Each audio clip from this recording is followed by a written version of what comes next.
শুভেচ্ছা আবারও।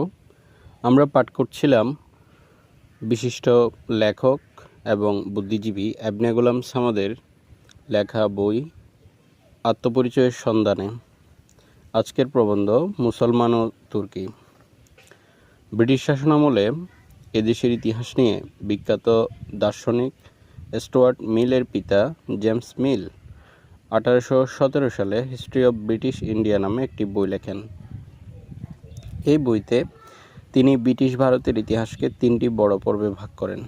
পর্বগুলো হলো হিন্দু পিরিয়ড, মুসলিম পিরিয়ড এবং ব্রিটিশ পিরিয়ড। বইটির অনেক সংস্করণ হয়েছিল, কিন্তু বইটির মূল কাঠামো অর্থাৎ পর্ব বিভাগ থেকেছে আগের মতোই। এই বইটি আমাদের দেশের ইতিহাস পাঠনে ফেলেছে বিরাট প্রভাব। বইটিকে বলা যায় নিজেই হয়ে উঠেছে একটি ইতিহাস।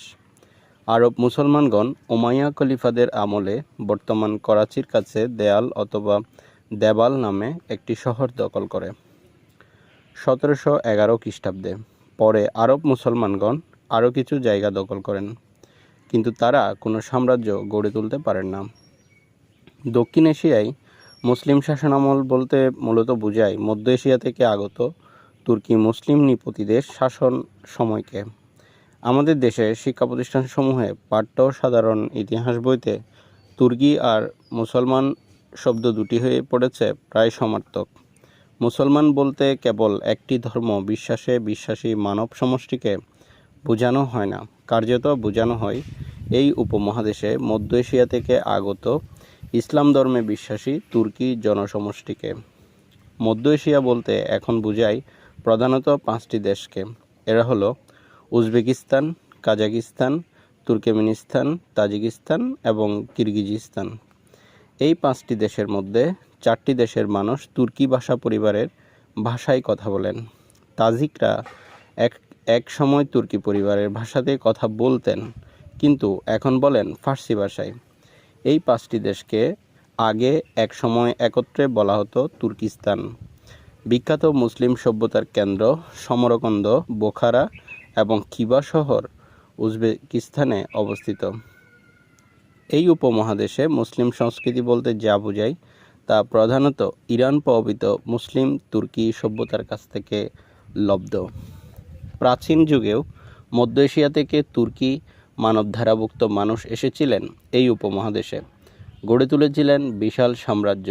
দৃষ্টান্ত হিসেবে কুষাণদের কথা বলা চলে। কুষাণরা কথা বলতেন তুর্কি ভাষা পরিবারভুক্ত ভাষায়। বিখ্যাত কুষাণ সম্রাট কনিংস গ্রহণ করেন বৌদ্ধ ধর্ম। তার পৃষ্ঠপোষকতায় বৌদ্ধ ধর্ম লাভ করে মহাযান রূপ। কনিংসের রাজত্বকাল সাধারণত ধরা হয় 120 থেকে 162 খ্রিস্টাব্দ। কনিংসের রাজধানী ছিল পেশোয়ার শহর।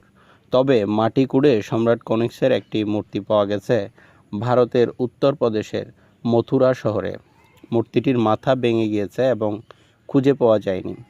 তবে মূর্তিটি যে সম্রাট কনিংসের এ বিষয়ে নিশ্চিত হওয়া গিয়েছে, কেননা মূর্তির গায়ে খরষ্টি অক্ষরে উৎকীর্ণ আছে সম্রাট কনিংসের নাম। কনিংসের এই মূর্তিটি সংরক্ষিত আছে কলকাতার বিখ্যাত ভারতীয় জাদুঘরে। মূর্তিটির পরনে রয়েছে আসকান ও চুড়িদার পায়জামা এবং চরণে রয়েছে নাগরা জুতা। কোমরে ঝুলছে সোজা তলোয়ার। এরকম আসকান, চুড়িদার, পায়জামা পরা মানুষ উত্তর ভারতে এখনও দেখা যায়, বিশেষ করে মুসলমান সমাজভুক্ত মানুষের মধ্যে। বাংলাদেশেও একসময় মুসলমান পরিবারে আসকান, চুড়িদার, পায়জামা ও নাগরা জুতা পরবার চল ছিল। এটাকে ধরা যেতে পারে তুর্কি সভ্যতারই প্রভাব, কিন্তু বলা হয়ে থাকে মুসলমানি পোশাক। বাংলা এবং উড়িষ্যার কুষাণ রাজাদের মুদ্রা পাওয়া গিয়েছে, কিন্তু বাংলা এবং উড়িষ্যার কুষাণ রাজারা রাজত্ব করেছেন এরকম কথা নিশ্চিতভাবে বলা যায় না, কেননা মুদ্রা ব্যবসা বাণিজ্য উপলক্ষে এক স্থান থেকে আরেক স্থানে সহজে স্থানান্তর হতে পারে। দক্ষিণ এশিয়ায় উত্তরভাগে তুর্কি মুসলমানদের আগমন শুরু হয়। 11 শতাব্দী থেকে বাংলায় মুসলিম তুর্কিদের আগমন আরম্ভ হয় 13 শতাব্দীর প্রথম ভাগে। আমরা বলেছি মিথিলার কবি বিদ্যাপতি মুসলমানদের বলেছেন তুরক। যে তুর্কি মুসলমানরা এদেশে আসেন। ইতিহাস বইতে তাদের সাধারণত উল্লেখ করা হয় সেলজুক তুর্কি বলে। অন্যদিকে যে তুর্কিরা খ্রিস্টীয় ষোড়শ শতাব্দীতে আনাতোলিয়া জয় করে বিরাট তুর্কি সাম্রাজ্য গড়ে তোলেন তাদের বলা হয় উসমানী তুর্কি। ইংরেজিতে বলা হয় অটোমান টার্ক। উসমানী তুর্কি মুসলমানরা সমগ্র আরব উপদ্বীপ, উত্তর আফ্রিকা এবং বলখান জয় করে গড়ে তোলেন এক বিশাল সাম্রাজ্য। প্রথম মহাযুদ্ধের সময় তুর্কির সুলতান খলিফা যোগ দেন জার্মানির সাথে। জার্মানি ও তুরস্ক হেরে যায় প্রথম মহাযুদ্ধে। তুরস্কের সুলতান খলিফা প্রথম বিশ্বযুদ্ধের সময় জিহাদ ঘোষণা করেন, কিন্তু তার জিহাদের ডাকে আরব মুসলমানরা সাড়া দেননি এই উপমহাদেশের মুসলমানরাও। কিন্তু যখন ব্রিটেন, ফ্রান্স এবং ইটালি চক্রান্ত করে খোদ তুরস্ককে ভাগবাটোয়ারা করে নেবার, তখন এই উপমহাদেশের মুসলমানরা তুরস্কের পক্ষে নিয়ে শুরু করেন ব্রিটিশ বিরোধী আন্দোলন, যা খ্যাত হয়ে আছে খিলাফত আন্দোলন হিসেবে। খিলাফত আন্দোলন খুবই প্রবল আকার ধারণ করে, কিন্তু 1924 সালে কামাল পাশা তুরস্কে ক্ষমতায় আসেন। তিনি নস্যাৎ করে দেন ব্রিটেন, ফ্রান্স ও ইটালির চক্রান্তকে। তিনি তুরস্কে প্রতিষ্ঠা করেন আধুনিক প্রজাতন্ত্র, লুপ্ত করেন খিলাফত। ফলে খিলাফত আন্দোলন বন্ধ হয়ে যায়। এই উপমহাদেশের মুসলমানরা বরাবরই তুর্কি মুসলমানদের প্রতি অনুভব করেছেন বিশেষ সহানুভূতি। এই উপমহাদেশে হিন্দু মুসলমান রাজনীতি করেছেন বিশেষ একইভাবে একই কাতে প্রবাহমান ছিল না। অবশ্য খিলাফত আন্দোলনকে মোহনদাস করমচাঁদ গান্ধী সমর্থন প্রদান করেছিলেন, যেহেতু এই আন্দোলন ছিল ব্রিটিশ রাজ বিরোধী। তুরস্কের খলিফাদের সুলতান খলিফা বলা হতো, কারণ তুরস্কের আনাতোলিয়ার রাজা বা সুলতান হবার পর উসমানী রাজবংশের বিখ্যাত সুলতান সুলেমান খান নিজেকে সমগ্র মুসলিম বিশ্বের খলিফা হিসেবে ঘোষণা করেন।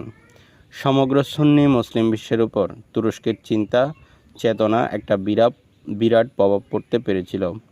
ভারতের মুঘল বাদশারা কোনো তুর্কি সুলতানকে খলিফা হিসেবে মানেননি, কিন্তু ব্রিটিশ শাসনামলে এই উপমহাদেশের মুসলমানগণ তুর্কি সুলতান খলিফাদের নামে মসজিদে খুতবা পাঠ করতে আরম্ভ করেন।